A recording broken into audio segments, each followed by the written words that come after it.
मेरे सभी सम्मानित मदरसा आधुनिकरण शिक्षक साथियों को मेरा नमस्कार। मैं पंकज मिश्रा, मदरसा आधुनिक शिक्षक। दोस्तों, आज हम अपनी समस्याओं से पहले जो सार्वजनिक समस्या है उसके बारे में आपसे हम चर्चा करेंगे। उसके बाद में मदरसा आधुनिकरण शिक्षकों के बारे में कुछ अपडेट आई है, उसके बारे में भी आपसे चर्चा करेंगे। आज बहुत गर्व का विषय है मेरे दोस्त, आज बहुत खुशी का दिन है कि जो 24 तारीख को पहलगाम में अटैक हुआ था, मानवता को शर्मसार किया गया था, उन बहनों का सिंदूर उजाड़ा गया था, किसी का बेटा गया था, किसी का भाई गया था तो किसी का पति गया था। इन आतंकवादियों ने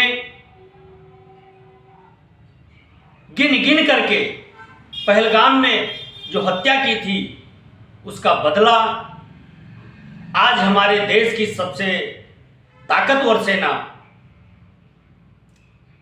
पाकिस्तान में घुस करके और आतंकी कैद को नस्तनाबूद कर दिया। उसके लिए मैं सैल्यूट करता हूं। जय हिंद, जय भारत, जय जवान जय किसान। मेरे दोस्त, आज वो गर्व का विषय है कि हमारे जितने भी सैनिक घुसपैठ करके और पाकिस्तान में जाकर के घुस करके उनको मारा, और सबसे बड़ी बात तो यह है कि हमारे सभी सैनिक सकुशल हमारे देश में वापस आए।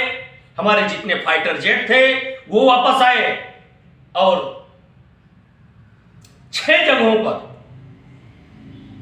पाकिस्तान के द्वारा जो बताया गया है कि 6 जगहों पर हमला किया गया है, लेकिन भारत ने 9 टारगेट सेट किया था और 9 टारगेट को नस्तनाबूद किया।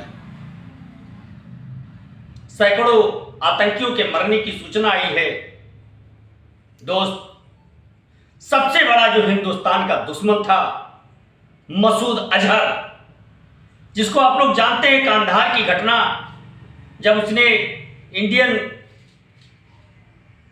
एरोप्लेन को हाईजैक करवाया था और आतंकियों ने उसको छुड़ा लिया था।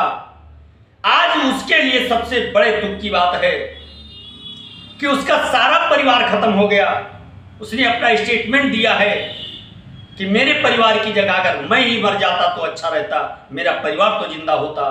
तो दोस्त, इससे एक सीख मिलती है कि एक कदम आपका उठाया हुआ गलत कदम आपके पूरे खानदान को खत्म कर सकता है। इससे ये बहुत बड़ी सीख मिली है।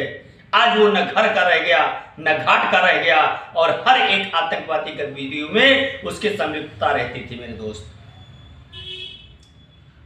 आज गर्व का विषय है। देश की ताकत ये हमारी सेना है, और सेना का जितना भी बखान किया जाए कम है। सम्मान करना चाहिए।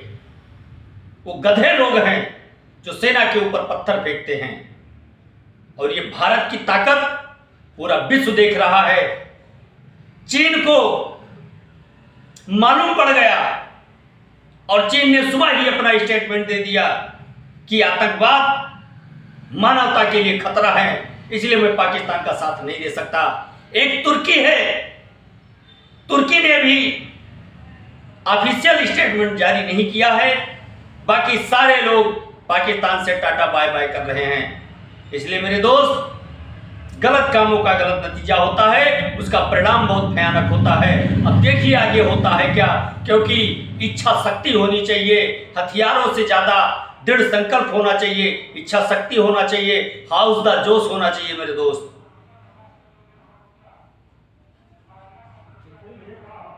जो आपका देश का प्रधानमंत्री श्री नरेंद्र दामोदर दास मोदी जी है, उन्होंने कसम खाया था कि मैं इस सिंदूर का बदला जरूर लूंगा। दोस्तों, और आज सिंदूर स्ट्राइक भी किया है सेना ने, बड़ी बात है। उसके लिए मैं सैल्यूट करता हूं।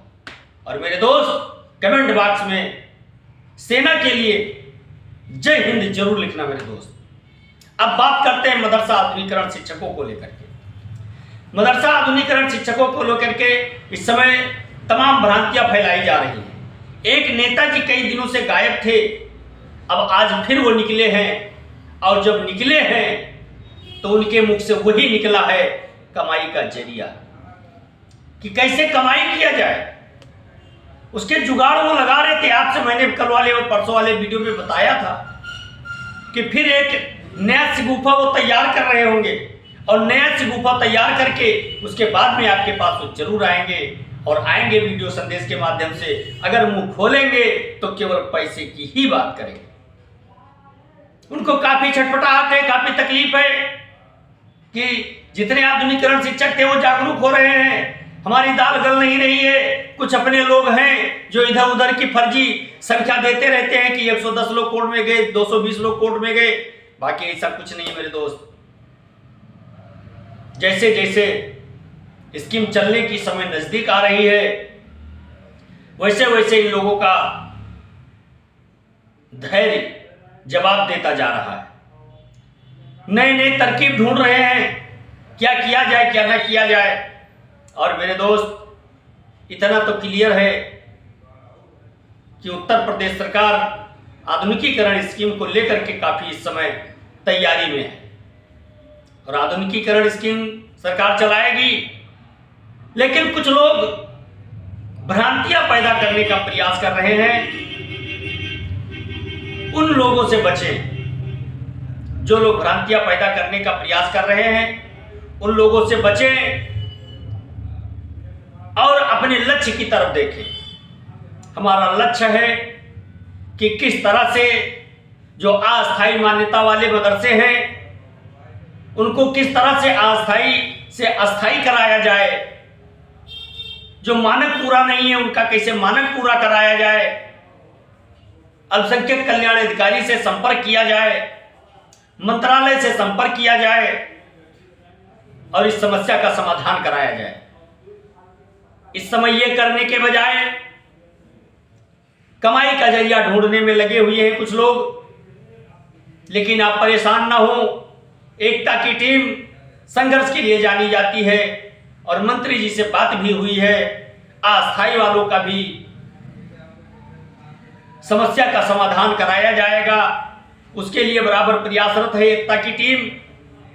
और मैं उन सभी मदरसा संचालक से एक निवेदन करना चाहूंगा कि अगर उनके मदरसे का मानक पूरा नहीं है, और अगर हो सके तो अपना मानक पूरा करके अस्थायी से अस्थायी मान्यता ले, जिससे आगे चल करके कोई समस्या न पैदा हो। और एक चीज और मैं कहना चाहूंगा कि इस समय कमाई के लिए लोग कोर्ट का हवाला जरूर देंगे। कुछ लोग ऐसे हैं जो कोर्ट जाने के लिए लालायित हैं, एक दूसरे को देख करके वो सोच रहे हैं कि कोर्ट ही एक रास्ता बचा है। लेकिन मेरे दोस्त, ऐसा नहीं है, रास्ता आपके पास अभी भी है। क्योंकि जो कोर्ट जाएगा उसका अगर पूरा कागजात कंप्लीट है, सारे मानक पूरा है, तो उसको स्टे मिल सकता है। लेकिन अगर आपके कागजात भी पूरा नहीं है, आपका मानक भी पूरा नहीं है, और आपको लालच बस वो कोर्ट में घसीट भी ले जाते हैं, तो उससे आपका काफी नुकसान हो सकता है। इसलिए कोई भी कार्य करने से पहले सोच विचार करके काम करिएगा मेरे दोस्त। क्योंकि इस समय जो जांच चल रही है कई बिंदुओं पर चल रही है, केवल एक बिंदु नहीं है कि केवल एक बिंदु पे जांच चल रही हो। हमारे एक बहुत अनुभवी और बहुत पुराने शिक्षक साथी आज एक आदेश की बात कर रहे थे। उनको आदेश मिला भी, और उन्होंने उस आदेश का जिक्र किया 2023 का, जिसमें रजिस्ट्रार महोदय ने यह कहा था कि अल्पसंख्यक विभाग से जुड़े हुए लोग ही, अल्पसंख्यक अधिकारी या उससे जुड़े हुए लोग ही मदरसे की जांच कर सकते हैं। उसके अलावा अगर कोई जांच करता है तो उसके लिए आप अपना कागजात न दिखाएं। यह 2023 में रजिस्ट्रार महोदय जी ने लिखा था। लेकिन स्थितियां बदली हैं मेरे दोस्त, आदेश बदले हैं। इस समय जो जिले का मालिक होता है, जिलाधिकारी महोदय, शासन के निर्देश पर प्रशासन इस समय जांच कर रहा है। और उसमें कोई ऐसा अधिकारी नहीं है जो नहीं रहता हो। उसमें एसडीएम महोदय भी रहते हैं, उसमें लेखपाल भी रहते हैं, उसमें फोर्स भी रहती है, सभी लोग रहते हैं। तुरंत लेखपाल नजरा नक्शा निकालता है, जरीब चला करके तुरंत उसको क्लियर करता है। उसके बाद में अगर वो अवैध घोषित किया जाता है, वो सरकारी जमीन पे पाया जाता है या दूसरे जमीन पे पाया जाता है, तो उस पर कार्रवाई की जा रही है। अगर अस्थायी मान्यता है तो उसको नोटिस दिया जा रहा है।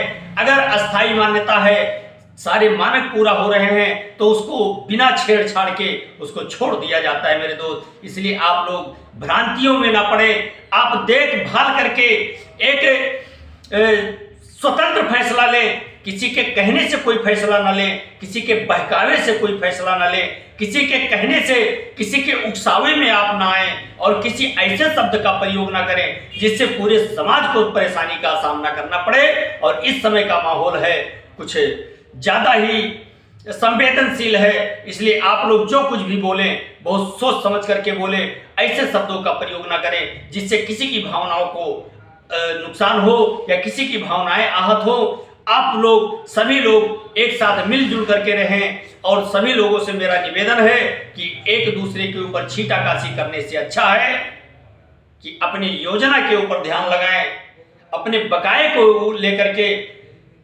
तैयारी बनाएं, कोर्ट में जो मुकदमा पड़ा हुआ है उसकी पैरवी के लिए तैयारी बनाएं, हमारी योजना कैसे चले उसके लिए हम सिफारिश करें, उसके लिए हम पैरवी करें, न कि अब्दुल रहमान जैसे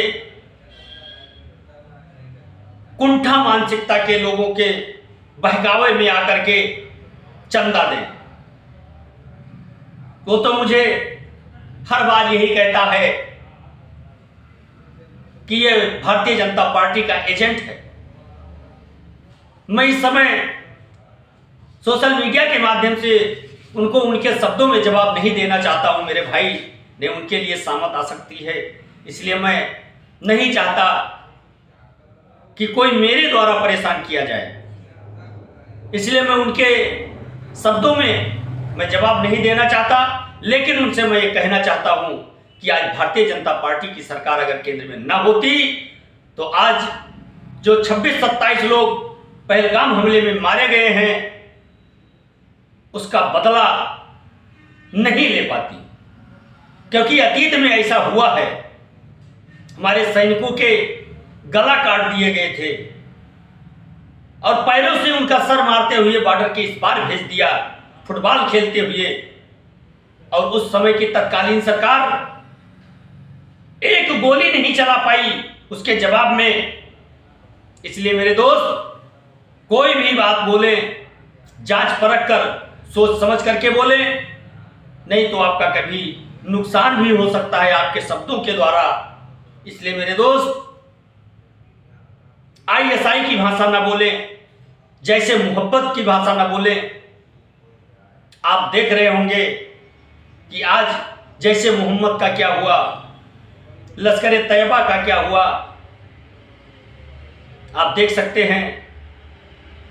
आप समझदार काफी हैं, इसलिए आपको ज्यादा कहने की आवश्यकता नहीं। मेरे दोस्त, मैं ऊपर वाले से कामना करूंगा कि आपको भगवान सद्बुद्धि दे, आपके दिमाग के ताले खुले और आप भी एक अच्छे टीचर की भांति एक शिक्षक से अच्छा व्यवहार करें। मेरे दोस्त, मैं सभी उन मदरसा आधुनिकरण शिक्षक साथियों से कहना चाहूंगा कि आप लोग परेशान ना हो, घबराए ना। स्थितियां नाजुक हैं, लेकिन हम लोगों के खिलाफ नहीं। अब हम लोगों का चांस बढ़ रहा है, इसलिए आप लोगों को परेशान होने की आवश्यकता नहीं है। जहां इतने दिनों तक हमने सब्र रखा है, इंतजार किया है, थोड़े दिन हम और इंतजार करेंगे। स्थिति आपसे आप सामान्य होंगी, हम लोगों के दिन अच्छे आएंगे और हम लोगों का परिवार भी अच्छे तरीके से चलेगा। लेकिन आपसे एक रिक्वेस्ट करेंगे कि आज सेना के लिए, भारतीय सेना के लिए कमेंट बॉक्स में आप जरूर जय हिंद लिखें मेरे दोस्त। आज के लिए बस इतना ही। नमस्कार, जय हिंद, जय भारत, भारत माता की जय।